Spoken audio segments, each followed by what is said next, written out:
Está entrando no ar pela Rádio Universidade 800 AM o programa T-Move, Temas Emergentes em Movimento. O que te move? Boa noite. Está começando mais um T-Move, Temas Emergentes em Movimento. Boa noite. Eu sou a Maria Aparecida Zolim, pedagoga da Coordenadoria de Tecnologia Educacional da UFSM, e junto com o professor Clayton Hillig, apresentaremos o programa de hoje, direto dos estúdios da Rádio Universidade 800 AM. O programa T-Move, Temas Emergentes em Movimento, é um projeto da Coordenadoria de Tecnologia Educacional, vinculada à Pró-Reitoria de Graduação da Universidade Federal de Santa Maria. Proporcionamos aqui um espaço de conversas e trocas de ideias, através de entrevistas com os palestrantes do Temas Emergentes e outros convidados. Hoje a nossa conversa é com o coordenador da 8ª Coordenadoria Regional de Educação, José Luiz Egres, e com o reitor da UFSM, professor Luciano Schuch. Sejam muito bem-vindos. Para dar início ao nosso programa de hoje, nós temos uma pergunta que é feita a todos os convidados em todos os programas, que é o que dá o título do nosso programa. Professor José Luiz, o que te move? Olha, primeiro quero fazer uma saudação ao magnífico reitor, professor Luciano Schuch, a professora Maria Aparecida, o professor Clayton, que nos dão essa oportunidade de participar desse programa do T-Move, né? Eu acho que são algumas coisas que movem, né? Principalmente o professor. Mas o que, de fato, eu acho que é a construção, né? Por meio da educação, da formação dos nossos estudantes, a construção de uma sociedade melhor, mais justa, mais saudável, mais sustentável, né? Com direitos assegurados, enfim, né? Eu acho que isso é o que move e que deve mover todo o profissional. E é isso que eu tenho como objetivo de vida e de profissão. Professor José Luiz, nós gostamos de fazer uma pergunta difícil sempre no início. Como o José Luiz define José Luiz? Olha, na verdade a minha história, para definir quem é José Luiz, eu sou filho de uma professora normalista, né, formada pela Escola Santa Teresa lá de Santana do Livramento, e o meu pai foi representante comercial e pequeno pecuarista aqui do município de Mata. Minha mãe veio transferida de lá na década de 50, no ano de 55, contou meu pai, e originaram a nossa família.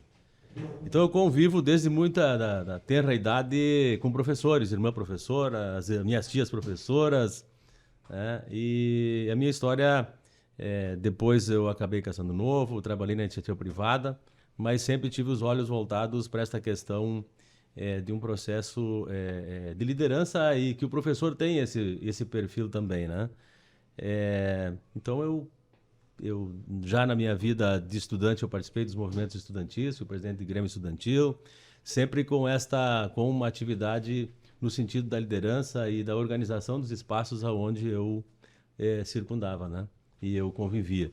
E acabei, depois de um determinado período, tendo a oportunidade de participar na gestão municipal, como secretário de município, e a partir dali acabei concorrendo à Câmara de Vereadores do meu município por 4 mandatos, sempre com a votação aumentada, chegando a ultrapassar os 10% da votação do município, do modo geral, né? Então, eu me defino como esse cara que sou insatisfeito com algumas coisas que estão postas e que ando sempre correndo atrás de algo novo, diferente, e sempre trabalhando com perspectivas de coletivo. Então, e hoje estou aqui nesse desafio da coordenadoria já há 8 anos, no primeiro momento como coordenador do setor de RH e posteriormente como coordenador regional já na segunda gestão. Acho que esse também é uma atividade importante, né, de destaque regional. Eu digo sempre para o meu pessoal que nós temos uma grande responsabilidade com uma região, são 23 municípios, 30 mil alunos, 2.700 professores, 800 servidores, e que eu, às vezes, até disse outro dia que eu até não esperava que eu tivesse chegado aqui numa posição de destaque regional, tendo toda essa responsabilidade. Me sinto feliz, alegre e quero continuar ainda assim nessa caminhada, sempre buscando melhores perspectivas e oportunidades, né, dentro desse mesmo espírito. Nós estamos contando também com a presença do professor Jerônimo Tibuchi, pró-reitor de graduação, e hoje ele vai participar conosco como comentarista, entrevistador, junto comigo e com o Clayton. Professor Luciano, como o senhor já esteve no programa e já respondeu a pergunta do que te move, então eu pergunto ao contrário. O que não te move? Quais as situações assim que te indignam, que assim tu tenta te afastar? É uma pergunta difícil, mas inicialmente tem que cumprimentar aqui o nosso companheiro de debate aqui, o professor José Liz, coordenador da 8ª CREA, o professor Jerônimo Tibuchi, agora o nosso pró-reitor de graduação, o professor Clayton Higley, um grande companheiro de gestão que a gente estava comentando. Saudade do professor Clayton junto à gestão, com essa liderança política e técnica que a gente tem na universidade. E Maria Aparecida, a professora Maria Aparecida, que também tem contribuído muito para a gente. O que não me move é talvez a falta de compreensão das pessoas. De enxergar no outro essa questão da empatia, de falta de compreensão que a gente tem que enxergar o todo, às vezes em detrimento daquele interesse pessoal, que o interessante público tem que estar acima do pessoal. E muitas vezes nos cargos da gestão, né, professor jornalista, muitas vezes o interesse pessoal fica acima e a gente começa a criar, às vezes, nichos dentro da nossa própria instituição, de pessoas que não dialogam com outros, são ilhas dentro da própria instituição. E a universidade e a educação, ela é feita do compartilhar, da multidisciplinaridade, da interdisciplinaridade. Então, isso não me move. Isso não me estimula. Então, o que a gente precisa cada vez mais é que as pessoas consigam enxergar o todo e o nosso papel. Esse papel nosso como gestor, um servidor público da educação, que tem que pensar que o nosso grande objetivo de estarmos aqui é para colaborar com esse processo da formação do cidadão, formação técnica e política desse nosso cidadão. Isso é o que me move. E essa falta de compreensão que a gente tem muitas vezes, que dificulta o nosso dia a dia, é talvez o que eu gosto de estar longe, mas faz parte do ser humano. Muito bem. Professor José Luiz, quais são os principais projetos para as escolas de abrangência da 8ª Coordenadoria de Educação? Olha, nós temos... são muitos os projetos, né, que a gente tem implementado. Mas nesse momento, é um momento de retomada, de um momento de parada, né, pelo menos das atividades presenciais, né? E eu tenho dito também que parar foi mais fácil do que retomar, mesmo que no ato seguinte, a parada em decorrência da pandemia, lá no ano de 2020, nós tenhamos até uma certa negação, né, de uma nova forma de trabalhar à distância, enfim, por parte de alunos e de professores, dentro dessa perspectiva de aulas à distância, online, seja agora evoluído para o modelo híbrido, né? E agora esse período de retorno. Nós estamos focando muito, né, no projeto que nós denominamos de Aprende Mais, que é um projeto que buscou também alterar a matriz curricular das nossas escolas, dando foco no português e na matemática. Nós aumentamos os períodos de matemática e de português da nossa matriz curricular, como forma e como entendimento de que esses dois componentes curriculares são fundamentais para a formação do estudante, né? Quem lê, quem interpreta e escreve bem e tem isso consolidado na sua formação, e também nas questões mais abstratas na matemática, ele está em condição de também trabalhar e abrir as outras portas dos outros campos e outros componentes curriculares, né? Então, esse período já apontou, pelas avaliações que a gente fez, diagnóstica e também a formativa ao final do ano passado, de quais são as habilidades e as competências que nós temos que trabalhar. Então, o nosso foco primeiro, se eu dissesse hoje para elencar qual é o projeto principal, é esse do fortalecimento das aprendizagens em decorrência da pandemia. Nós temos trabalhado muito com formação, enfim, para que a gente possa, de fato, fazer essa recuperação. E nós adotamos essa matriz porque nós temos uma rede complexa. Nós temos escolas urbanas e escolas do campo. Nós atendemos escolas, temos médio, inclusive, no interior de São Francisco de Assis, no Toroquai, lá na Vila Kramer. Nós temos lá no Saicã, né? Na capela do Saicã, temos escolas lá. Então, nós temos uma dificuldade muito grande de repente, ter feito um projeto de contraturno. E como nós trabalhamos em rede, nós tínhamos que focar de alguma forma para dar essa oportunidade. Então, a gente focou e tem focado no Aprende Mais nessa perspectiva. Dentre outros projetos, né, de modernização e de atualização das ferramentas tecnológicas como meio, né, nós implementamos todo um processo de entrega e de letramento, de entrega de Chromebooks e de letramento digital para evoluir nessa questão do Google for Education, que é a plataforma do Google Sala de Aula, né? E agora estamos fazendo todo esse trabalho também com os alunos. Estamos entregando kits também de Chromebooks. Nós já entregamos mais de 4.000 aparelhos, né, na rede, dando esse foco para dar oportunidade também de modernizar, de formar o professor, de atualizar, né, para aquilo que a sociedade hoje exige. Mas entendendo sempre que nós, os professores, somos indispensáveis. A tecnologia é a ferramenta. Sem o professor não funciona, não tem aula. A aula ela é relacional, ela precisa da relação, ela precisa do professor, ela precisa do aluno, né? Então é nessa troca que acontece. Mas obviamente que as tecnologias elas são fundamentais para mediar esse processo. Então o Aprende Mais é o nosso grande projeto desse momento. Muito bem. Professor Luciano, a UFSM ela tem ações, projetos de aproximação com a educação básica?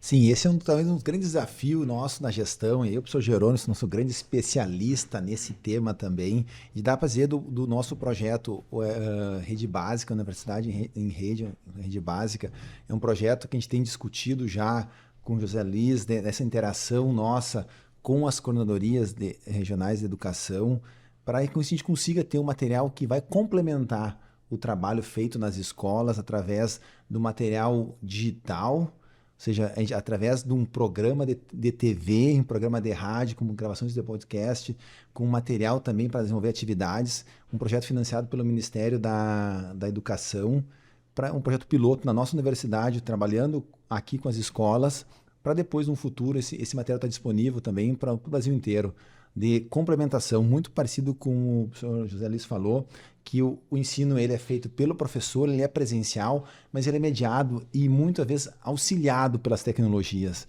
E quando a gente consegue, né, com essas escolas que estão mais no interior, eles têm acesso através da rádio, do material complementar, de um programa onde o professor da rede básica, junto com os nossos professores, nossos técnicos, consigam interagir, desenvolver todo um material que vai ser feito em conjunto para poder melhorar essa qualificação dos professores, da sala de aula. Esse é um grande avanço que a gente tem desse projeto que está sendo desenvolvido, que está sendo construído pela universidade, junto com todos esses parceiros, que são realmente parceiros, que o protagonismo é do professor nesse projeto, que a gente vai ter, então, são basicamente 3 linhas que vão acontecer nessa formação, de ter um repositório para colocar esse material digital para poder acessado por todos os professores, vão ser desenvolvido, ter os nossos detetives do saber, né, se eu não me engano, detetives do saber, que vai ser um programa de TV, que vai fazer essa interação, trabalhando pela multidisciplinaridade. Então a gente vai instigar o aluno a buscar esse conhecimento com todo o material de apoio, e mais a questão também de termos a questão dos podcasts, toda a gravação também que vai ter, que é tanto para a TV quanto para a rádio. Então o material está sendo feito a muitas mãos, e esse vai ser talvez um dos grandes canais de interação, tirando os outros que a gente já tem, como projetos como ProLicem, ProBi, programas que nossos alunos já vão fazer estágio nas escolas, e o próprio estágio das licenciaturas que acontecem em parceria com as escolas, e diversos projetos de pesquisa. E sempre o nosso grande lema da gestão é nós com a sociedade. E quando a gente fala nós com a sociedade, a formação inicial e continuada de professores tem que ser um dos nossos carros-chefe da universidade, que é essa formação que acontece nos nossos cursos de licenciatura e também para dar formação continuada para os professores, que tem diversas capacitações que acontecem em conjunto com a gente, com as escolas, que a gente consegue estar mais presente, entendendo a demanda que existe lá e até com a nova BNCC, né, também, que é um grande desafio que está com as escolas, mas é nosso também esse desafio de fazer essa adaptação dos currículos e muitas vezes dá para se dizer, talvez a gente não teve o tempo para amadurecer, entender todo esse processo e agora a gente tem que estar implantando ele logo durante o final de um sistema que a gente estava remoto para o presencial, já tem esse desafio dessa questão da presencialidade de novo, que foi difícil ir para o remoto, agora é difícil voltar para o presencial e temos que adaptar todos os nossos currículos, então a gente tem que ser parceiro nesse processo junto com a oitava coordenadoria especificamente aqui na nossa região, mas com todas para colaborar nesse processo. Então a universidade é parceira junto com nossos professores, pesquisadores, serviço de educação e junto com toda essa comunidade, que nem aqui na nossa universidade a gente fala em 28 mil estudantes, 2 mil professores, e eu acho que o professor Jerônimo Tibucha é o nosso grande interlocutor, né, com a rede básica, que ele também assim, tem uma experiência muito grande nessa interação já da sua vida antes da universidade, né, professor Jerônimo? E agora na universidade trilhando essa caminhada também. Professor Jerônimo. Boa noite a todas e todos. Saudar especialmente essa dupla de âncoras aqui que eu admiro muito em relação de coleguismo e de amizade, a Maria Aparecida e o Clayton Hillig, né? E também saudar o nosso reitor, o professor Luciano Schuch, e o nosso coordenador da Coordenadoria Regional de Educação, a oitava CRE. Lembrando aqui que o quanto é complexa, né, a administração de uma Coordenadoria Regional de Educação e o quanto a gente precisa tecer redes de colaboração muito fortes em todos os níveis de educação e que não haja distinção. Quando a gente falar da palavra educação, nós temos que pensar a educação como uma perspectiva integral, né? Então, sem definir educação superior e educação básica nesse sentido, em um processo contínuo. Então, dizer que tem um gosto muito grande da gente poder receber aqui na UFSM, nesse programa tão especial, o professor José Luiz Egres, no sentido de que vem fazendo um trabalho extremamente colaborativo e de diálogo. E a gente fez agora, há pouco tempo atrás, há uma semana atrás, um encontro histórico, né, envolvendo 3 coordenadorias regionais de educação com a UFSM, onde, conforme dizia o professor Luciano, o nosso objetivo era ouvir, né, as coordenadorias regionais de educação no sentido de quais são as suas demandas.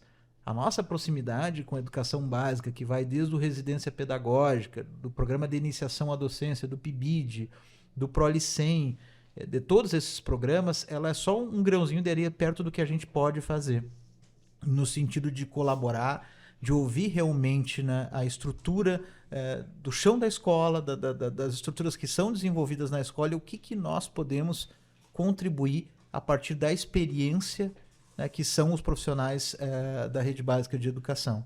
Então, esse projeto junto ao Ministério da Educação, ele vem sendo um projeto no sentido de que a gente possa realmente, a partir das demandas, e falei para o professor José Luiz Egres, vocês são os protagonistas desse projeto, no sentido de nos trazerem as demandas em relação à complementação, e que as tecnologias educacionais em rede podem ser complementares a esse processo. Elas complementarem realmente esse aprendizado com ambientes virtuais de ensino-aprendizagem, com auxílio na capacitação de docentes e a partir de uma conversação contínua. Então, na semana passada, a gente recebeu o coordenador de educação básica da SEB, da Secretaria de Educação Básica, o coordenador específico de formação de professores da educação básica, para ter uma conversa conosco, né, e encantado realmente com as possibilidades que nós temos. E digo, professor José Luiz, o que ele mais ficou encantado foi a mobilização de você ter nos recebido na sua casa, na Coordenadoria Regional de Educação, com os outros coordenadores, né, e a gente poder ter conversado de uma forma tão atenciosa, ouvindo essas realidades. E nesse sentido, né, perguntar para o professor José Luiz Egres, né, que nós temos um desafio muito grande, né, que é pensar um ensino médio que se conecte de uma forma natural O professor Luciano Schuch sempre falou isso, né? De uma forma não artificializada com o ensino superior, mas que venha de um carregamento de um percurso formativo. E é justamente o novo ensino médio, ressalvadas as possíveis críticas que se possa fazer a esse novo ensino médio, que trabalha com percursos formativos, né? Como está sendo esse desafio para a 8ª Coordenadoria Regional de Educação, no que tange a esse trabalho do novo ensino médio, e como a gente pode construir juntos, né, uma conexão desse aluno que conclui o ensino médio, mas que encontra no seu percurso formativo ou um curso técnico junto à Universidade Federal de Santa Maria ou um curso superior. Como está sendo essa vivência e quais são os planos aí da Coordenadoria Regional de Educação da nossa querida 8ª CREA?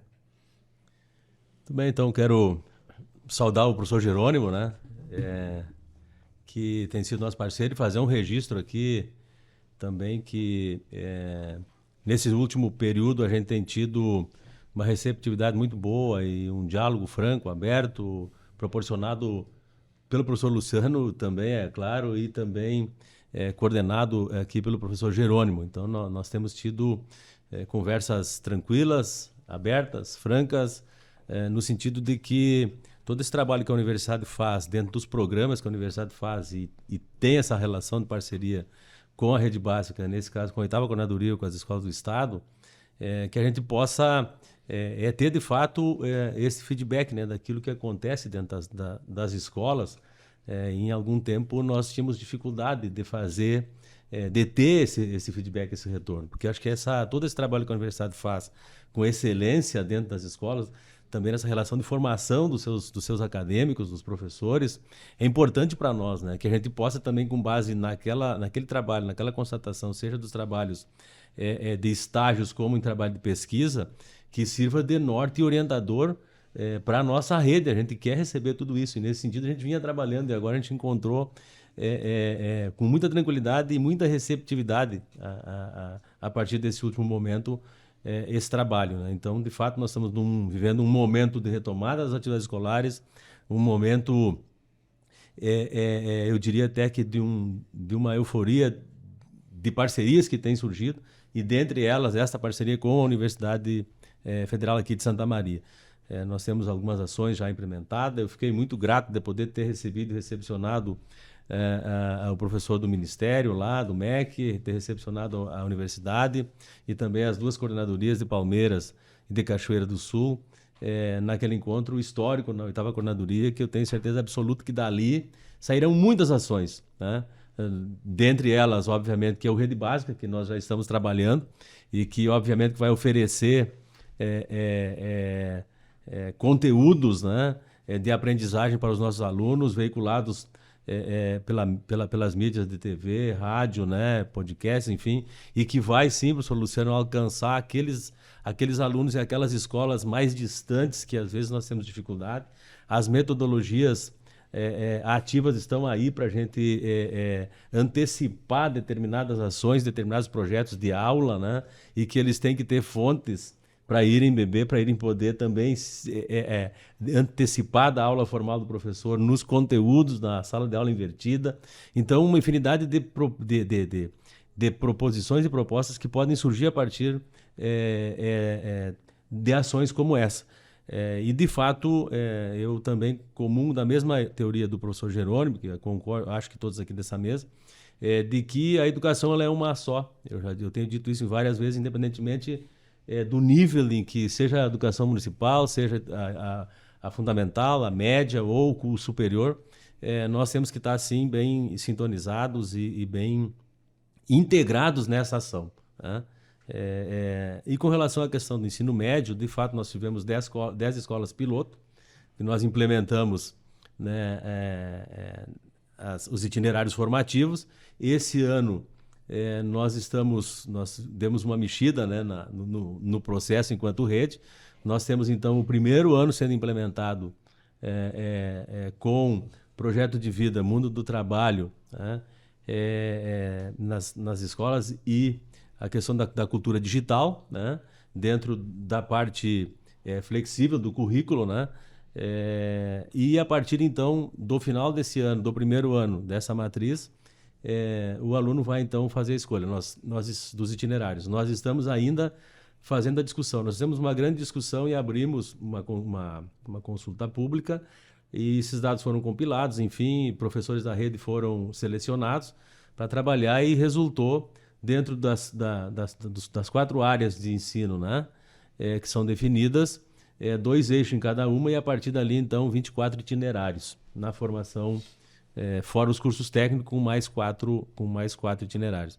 Nós estamos agora, nesta fase, já com isso definido, e estamos fazendo um trabalho de conhecimento para a sociedade, para as escolas, um grande debate a gente está organizando em nível de Estado, inclusive na mídia, para dar conhecimento para a sociedade de como vai ser organizado esta engenharia dessa matriz curricular, e aí então dá a possibilidade de as escolas, dentre esses 24 itinerários formativos, fazerem as suas opções de acordo com cada realidade de escola.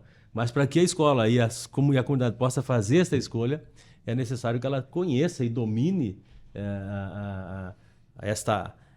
isso que sustenta, né, essa nova matriz e o novo ensino médio.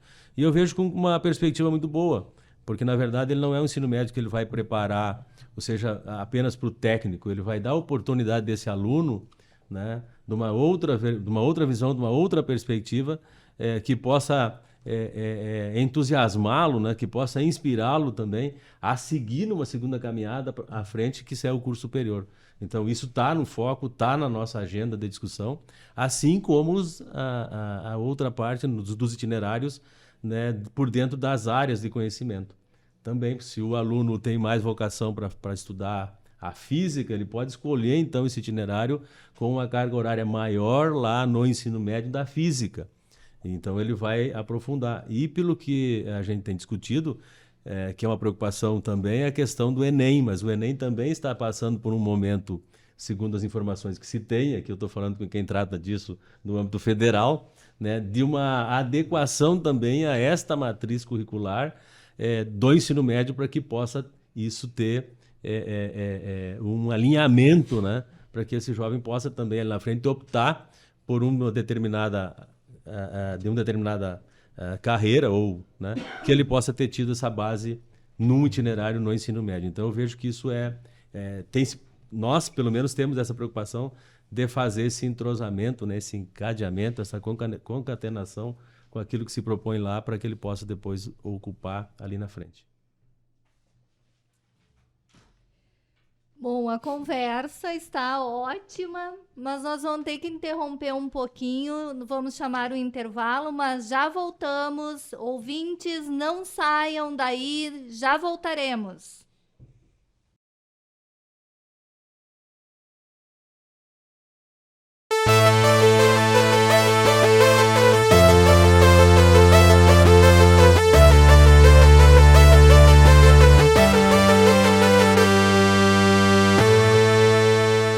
Estamos de volta com o TMOV.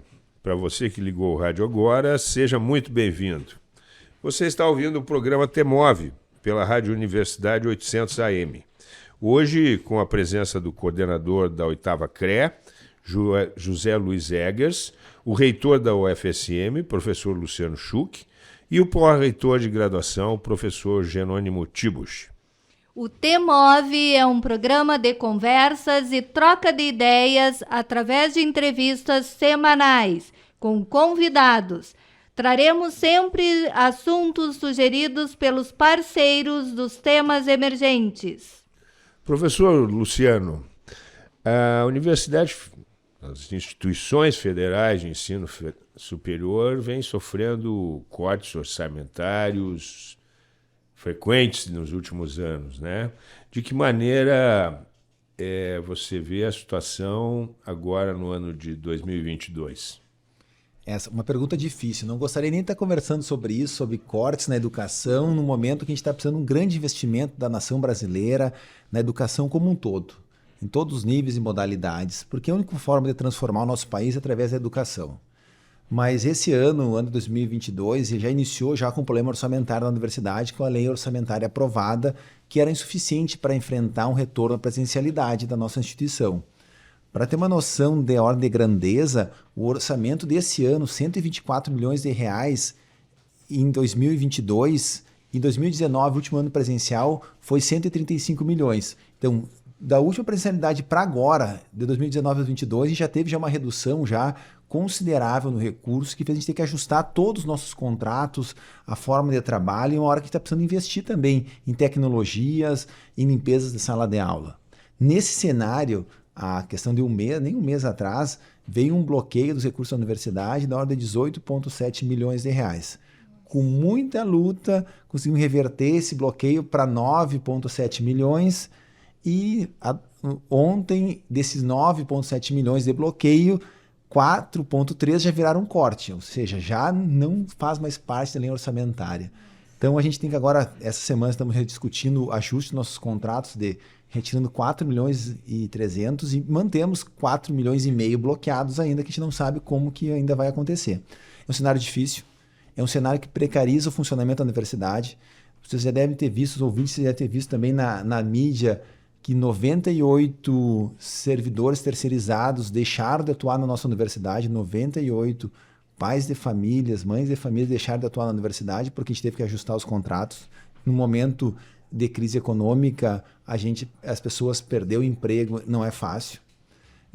Num período de 2015 até hoje, 262 servidores, agora RJU, deixaram de atuar na nossa universidade, porque estão se aposentando e não tem reposição.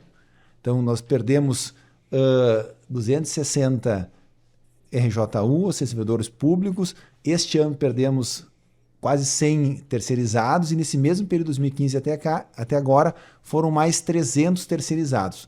A gente perdeu de força de trabalho em torno de 700 pessoas que atuavam na nossa universidade, que não estão mais atuando.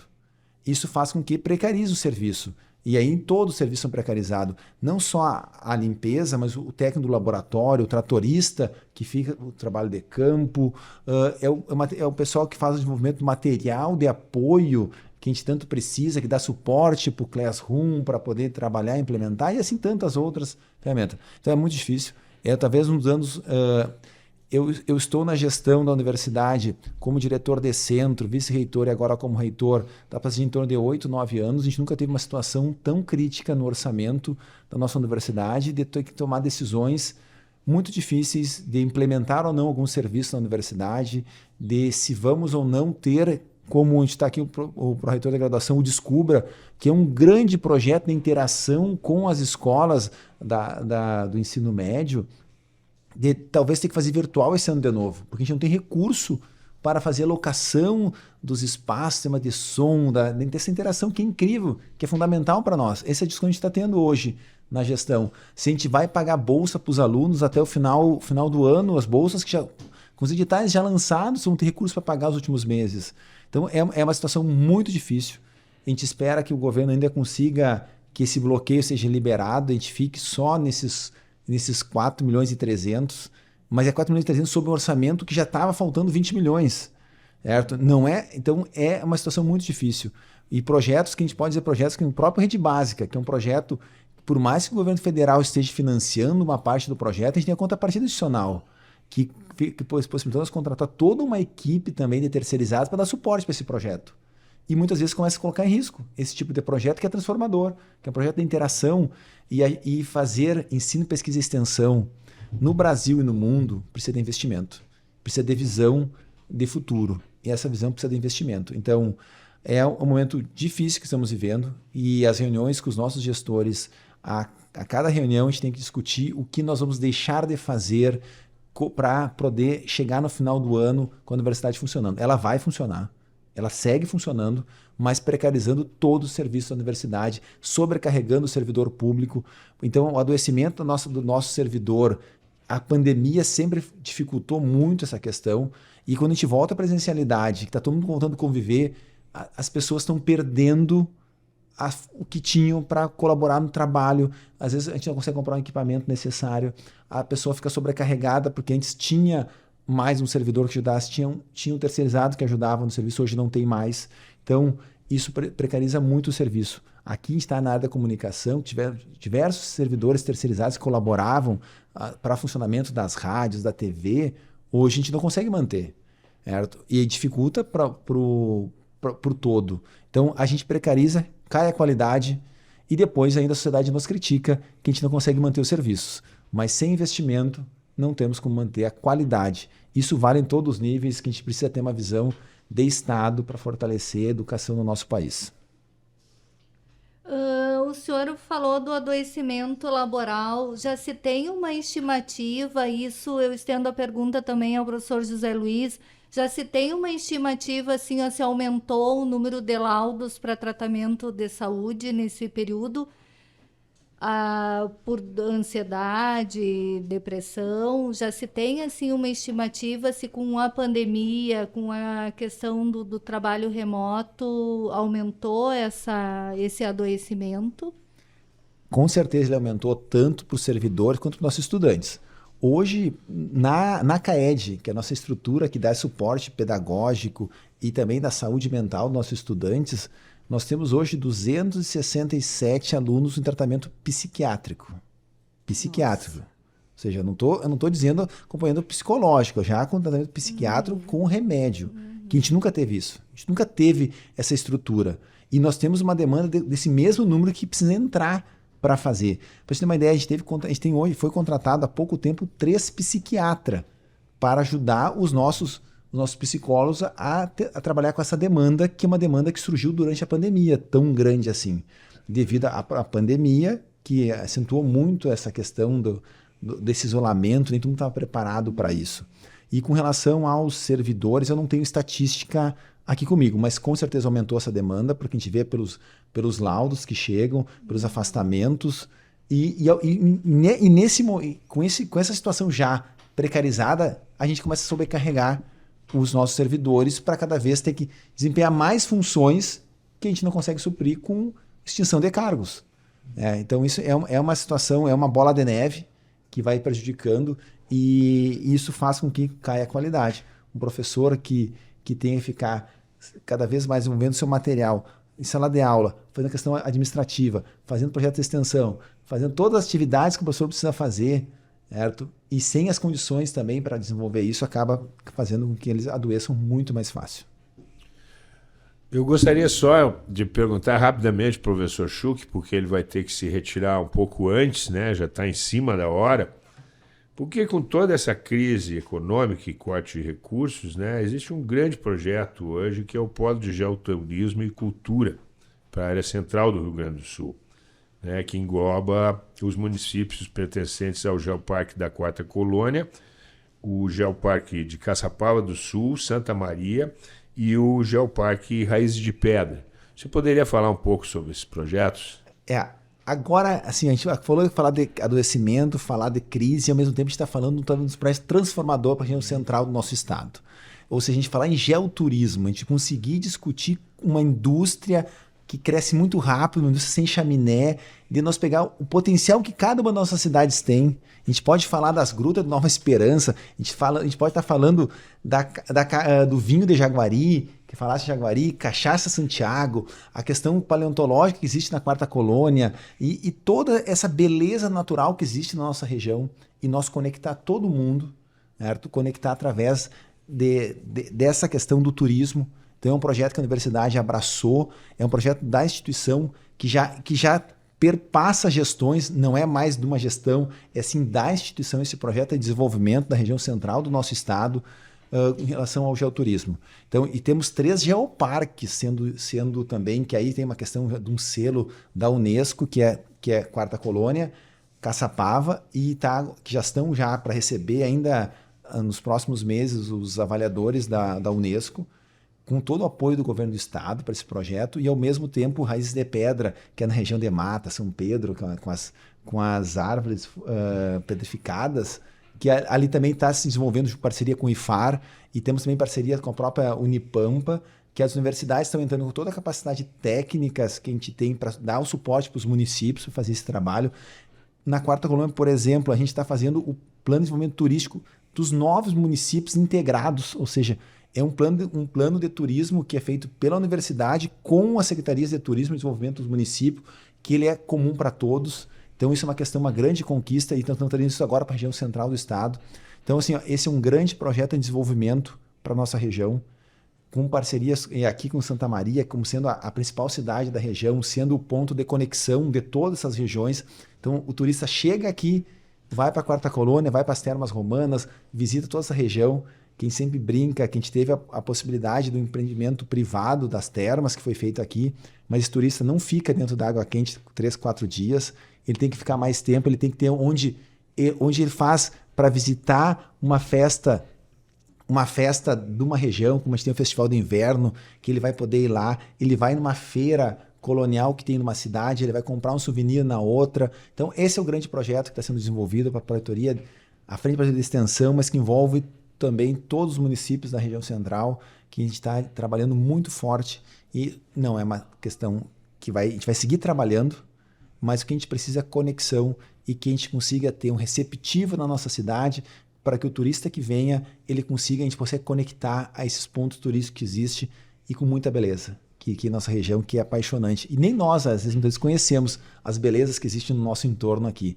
Então, a gente tem que trazer esse turista para a nossa região e fazer com que ele consiga conhecer e ter a vivência da nossa região. Que ele consiga comer um risoto com bife milanês aqui na Quarta Colônia, e assim ele pode ir para todas as regiões, conhecer um pouco do Pampa em Caçapava, um pouco das regiões, cada o que tem de bom em cada região. Então esse é um grande projeto de desenvolvimento que a universidade, junto com a Unipampa, junto com o Instituto Federal Farroupilha, está desenvolvendo, dando suporte para os municípios para a gente poder fazer esse trabalho. Ai, que interessante, todo mundo sai ganhando. Professor José Luiz, voltando ainda nessa questão do adoecimento, existe essa estimativa no estado, se aumentou o número de adoecimentos e se existe ações para que isso não aconteça? Porque a gente sabe que um dos fatores de adoecimento laboral é a desvalorização profissional. Então, existem ações do governo do estado para a valorização da carreira docente? Com relação à questão dessa situação do adoecimento, principalmente nesse período pandêmico, nós temos sim, eu não tenho aqui em dados, porque não trouxe aqui comigo, mas a gente tem constatado de que aumentou, né, tanto no que diz respeito aos professores, servidores, né, e também nós temos uma situação também com alunos, né? Essa questão emocional, né? Ela foi muito abalada, muito afetada, dado também todas as questões de trabalho, enfim, das jornadas que os nossos profissionais desempenham no seu cotidiano. Nós temos algumas ações no âmbito da Secretaria, nós temos o ProSer, que é um programa que trabalha com as questões de saúde dos servidores, né? De monitoramento e acompanhamento. Nós temos também profissionais que são via telemedicina, né? Que foram colocados à disposição nesse momento e nesse período. E também temos uma plataforma que trata dessas questões com conteúdos informativos e de conhecimento para que se faça esse trabalho. Nós não temos um órgão específico no âmbito da coordenadoria, né? Assim talvez a universidade tenha, como o professor Schuch falou, mas a gente tem tido alguns cuidados nesse sentido. Mas, de fato, essa é uma questão que é preciso ainda a gente avançar e pensar, talvez, com outras ações ainda de implementação para poder atender mais adequadamente essa demanda. Professor José Luiz, a gente teve 2 anos aí praticamente, né, envolvidos com pandemia, com ensino remoto, né? De que maneira você vê o impacto, né, das aulas remotas no ensino, aprendizagem, e que ações a gente pode desenvolver para, nesse retorno à presencialidade, a gente resolver, né, as questões que ficaram pendentes nas aulas remotas?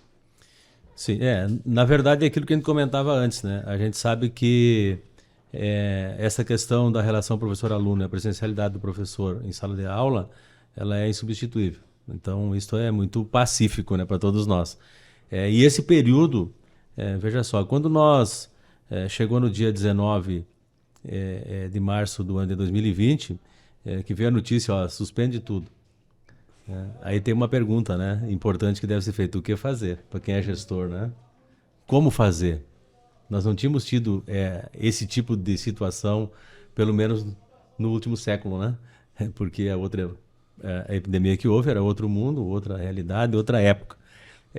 Então a gente tem que decidir. Nós decidimos pelo que nós chamamos de aula programada, que era por meio seja do WhatsApp, seja pelo e-mail, seu material físico, fazer chegar no aluno para manter essa conexão. E depois nós fomos evoluindo, né? Até chegarmos ao final com o Classroom. Mas é certo que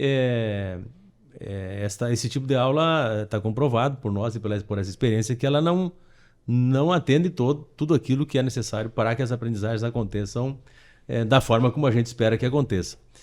Então os dados estão aí.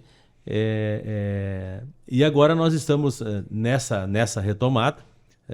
Insisto nessa questão de que a tecnologia deve ser meio, sim, mas nunca o fim, e que ela é necessária, mas ela não, por si só, ela não produz o conhecimento, ela não produz essa relação, até porque é uma máquina, né, fria, e sem o homem ela não funciona. E nós estamos com esse trabalho, nós fizemos a avaliação diagnóstica, nós temos o resultado desta avaliação diagnóstica, ela é feita de acordo com as habilidades e competências da BNCC, ela é linkada lá, e nós temos hoje uma realidade e um retrato fiel, se quiser, aluno por aluno. Se eu entrar na turma 7º ano da escola Floresmundo Egres, que é lá da minha cidade da Mata, eu posso lá pegar a relação dos alunos, né, e saber quais as habilidades e competências que esse menino, essa menina, estudante atingiram e quais as que eles não atingiram. Eu posso tirar isso por escola, por coordenadoria, por município, enfim. Então essa é uma ferramenta importante. Eu acho que é com base nisso, nesta avaliação, né? E tem que ser assim, porque para trabalhar na educação nós temos que trabalhar, obviamente, que de forma científica, e a avaliação ela nos traz esse indicativo científico de forma adequada, para dali então traçar, né, as alternativas de recuperação da aprendizagem. Com isso está servindo de base para o processo de formação que a gente tem feito na rede, por meio do Aprende Mais, que a Secretaria tem desenvolvido, para trabalhar com os nossos professores, dando nessa dimensão e trazendo essa perspectiva de formação para que a gente também avance nesse processo pedagógico, trabalhando com as habilidades e as competências e se baseando nas avaliações, porque nós temos dificuldade nisso.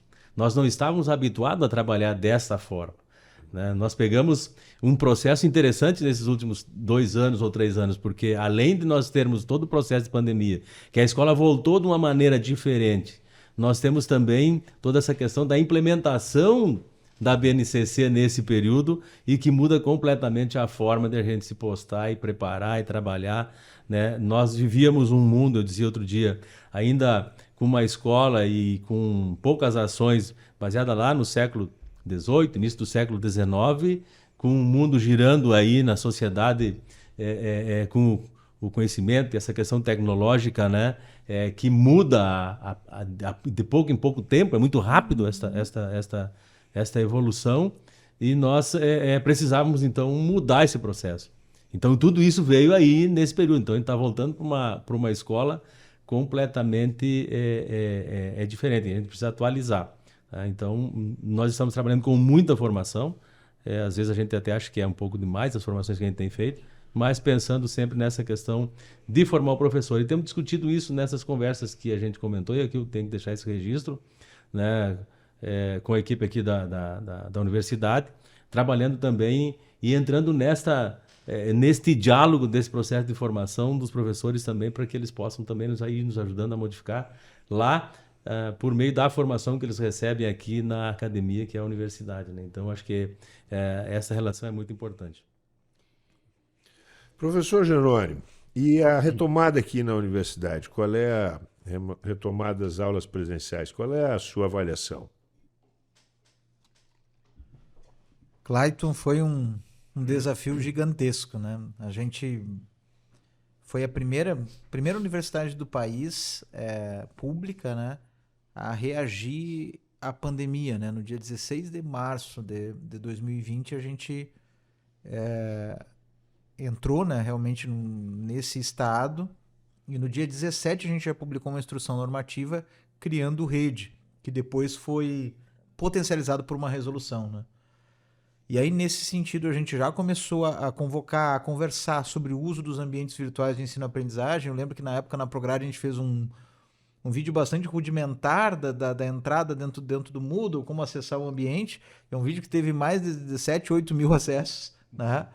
E a gente começou a trabalhar, e num sentido de unir todas as pró-reitorias, unir os nossos esforços para capacitações, para como fazer a transmissão de um vídeo, como transmitir a partir do OBS Studio para o YouTube, enfim. Então, como trabalhar esses elementos, todas essas técnicas, essas ferramentas e as tecnologias educacionais em rede. E também o retorno foi um grande desafio que contou aí com vários atores, com vários parceiros, né, em termos de colaboração. O próprio COI, né, que é o nosso Centro para Operações em Educação e Saúde, as comissões de biossegurança setoriais, uma avaliação responsável realmente dos riscos, dos espaçamentos, ouvindo e respeitando a legislação. Então, muita troca de ideias, sempre respeitando os nossos órgãos democráticos, o Conselho de Ensino, Pesquisa e Extensão, muito debate. Eu lembro que para a formação da resolução do Rede, a gente teve aí mais de 60 páginas de sugestões para construir uma resolução. E a gente conseguiu retornar, né? Veja, em 2020 os cursos da saúde já estavam fazendo atividades práticas, né? Em 2021, em junho de 2021, a gente começava com os planos de contingência de cada direção de unidade a aprovar e retomar as atividades práticas, para que então em abril de 2022 a gente retomasse completamente, inclusive as atividades teóricas e práticas, né? Então foi um processo gradativo, também fomos uma das primeiras instituições a retornar a presencialidade, estamos com o calendário quase em dia, mas foi um desafio que só com colaboração, só com compreensão a gente conseguiu fazer. Veja que isso também trouxe para nós a necessidade de superar nossos limites em todos os sentidos. No sistema acadêmico, por exemplo, durante o ingresso a gente teve que dar um salto muito rápido para colocar 100% do processo de ingresso online, com 100% da documentação online. Hoje a gente não tem mais papel na documentação de ingresso, né? Também toda essa questão, né, a Pró-Reitoria de Assuntos Estudantis, que o professor Clayton estava à frente, né, teve que trabalhar com os TEDs a partir dos editais de acesso, de acessibilidade, de manutenção de equipamentos, né, para os estudantes da casa, os estudantes que frequentavam a casa durante a pandemia da Covid-19, que ainda vivenciamos, né? Então, todos esses aspectos foi realmente uma união e uma troca de ideias muito forte.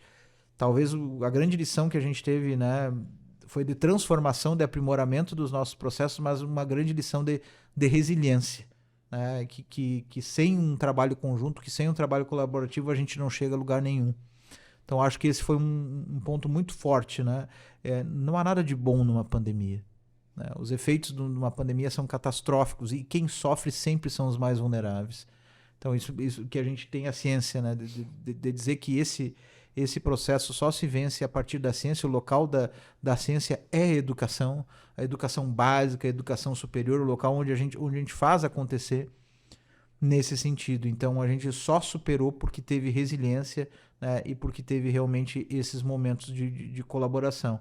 E que a gente possa trazer alguns elementos desse período e não perder de vista essa potencialização que a gente teve no uso de tecnologias em rede, e principalmente as redes que são mais fortes do que as redes tecnológicas, mas as redes humanas que nós conseguimos tecer de colaboração nesse período. Até me emociona a pergunta do Clayton, foi uma pergunta forte, mas porque o que a gente vivenciou e teve que superar, né, professor José Luiz, em todos os aspectos, né, para continuar mantendo a educação no país e se unindo. Eu me solidarizo aqui com o professor Clayton, que a gente vivenciou esse período junto, abraçados, né, e superando essas dificuldades todas, né? A pandemia ela trouxe um novo, tanto a escola quanto a universidade tiveram que aprender um novo jeito de ensinar e de aprender, né? O ensino híbrido foi algo que começou com a pandemia e pelo jeito vai ficar, né? Se não me engano, o ensino médio prevê 20% diurno e 30% noturno, e ao ensino superior 40%, né? Vocês gostariam de falar um pouco sobre isso? Como é que tanto a escola quanto a universidade estão se organizando para esse modelo híbrido? Como é que ele vai funcionar? Na verdade, na nossa matriz, a gente previu o ensino híbrido, ou parte, né? Se não me falha a memória, são 30%. São 9 períodos, me parece que são. Né? São 9 períodos semanais para o ensino médio noturno. Para o diurno, nós não vamos adotar esse modelo. Né? Então, para o noturno, sim.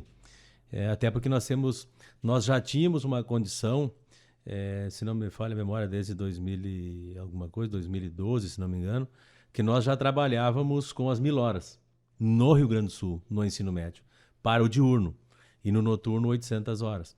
Então, como agora veio a obrigatoriedade das 1000 horas, independentemente de noturno ou diurno, nós temos então que aumentar. Em se tratando de público, estudantes no noturno, a gente sabe que uma boa parcela de quem opta pelo noturno são alunos que trabalham.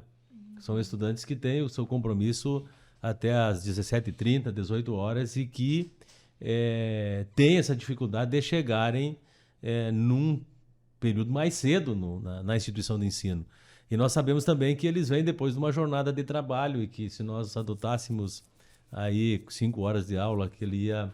Ou se ele chega um pouco mais tarde, nós íamos chegar com ele à meia-noite. E aí a gente sabe que depois das 10h30, 11 horas, nós temos uma dificuldade. Então, nós vamos ter esta organização de parte desse currículo. Só que nós temos feito um trabalho, e aqui outro dia nós discutimos isso, inclusive, no grupo de trabalho que a gente está organizando com a universidade e com a coordenadoria, né, para discutir formações, né, para ir consolidando e recursos metodológicos para que a gente trabalhe esta carga horária que vai ser a distância desses 9 períodos.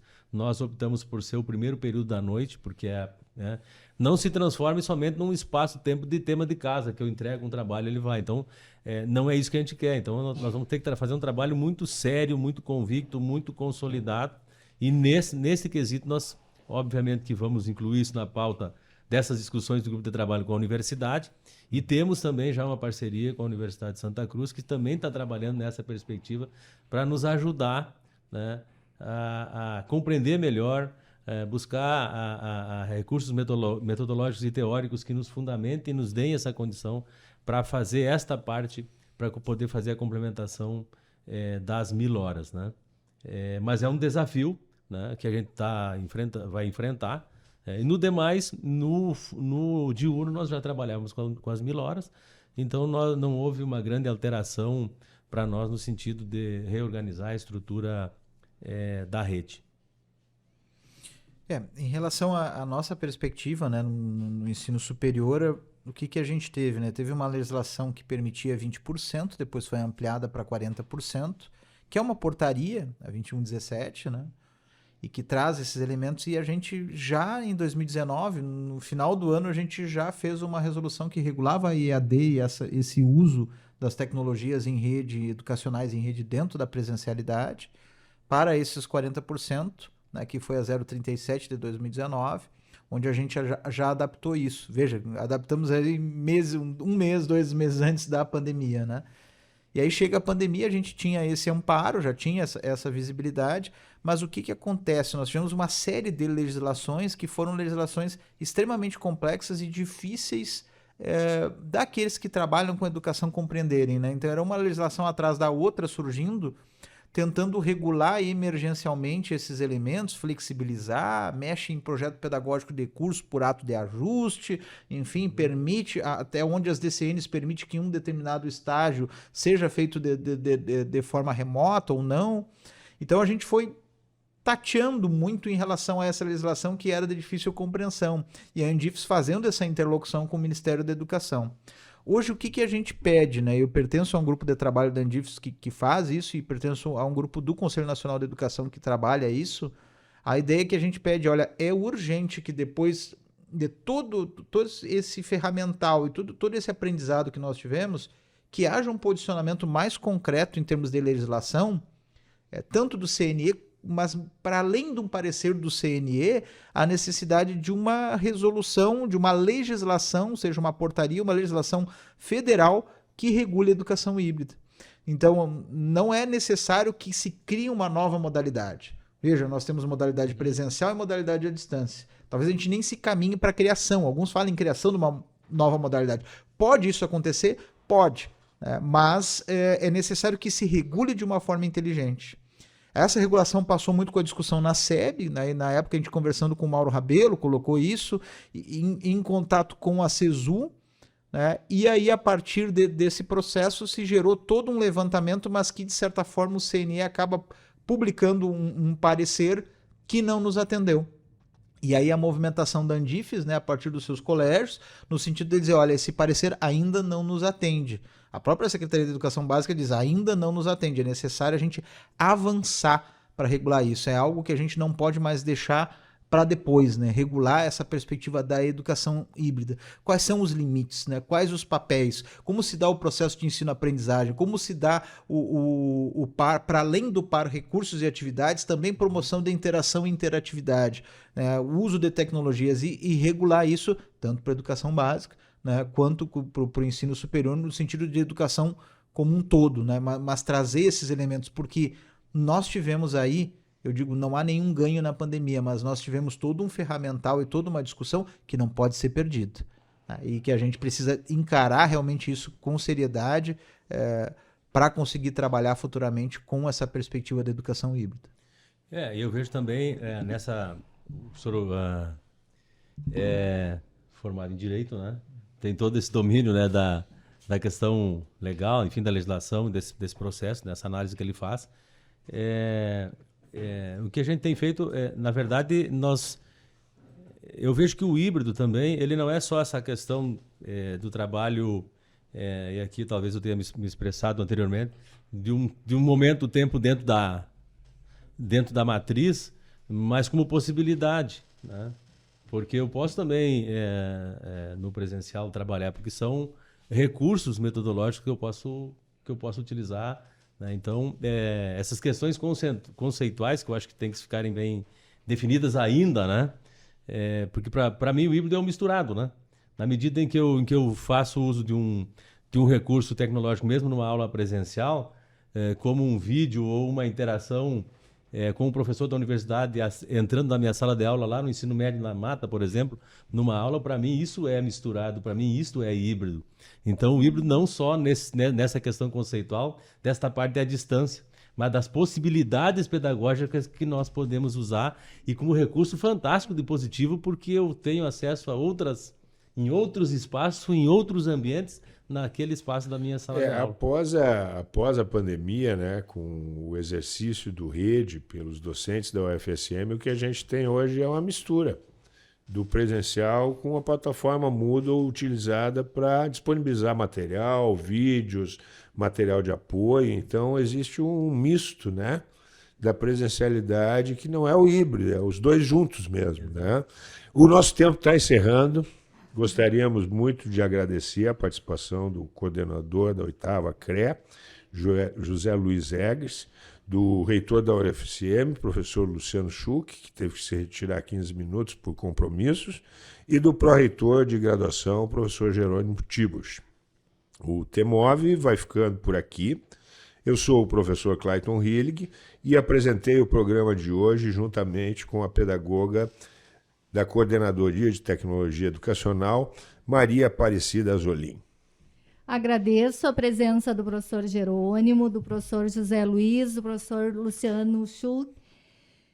A produção do programa ficou a cargo da comunicadora social Luísa Peixoto, da diretora da CTE, Lisiane Miller, trabalhos técnicos de Giano Al e direção de rádio, Jonathan Ferreira.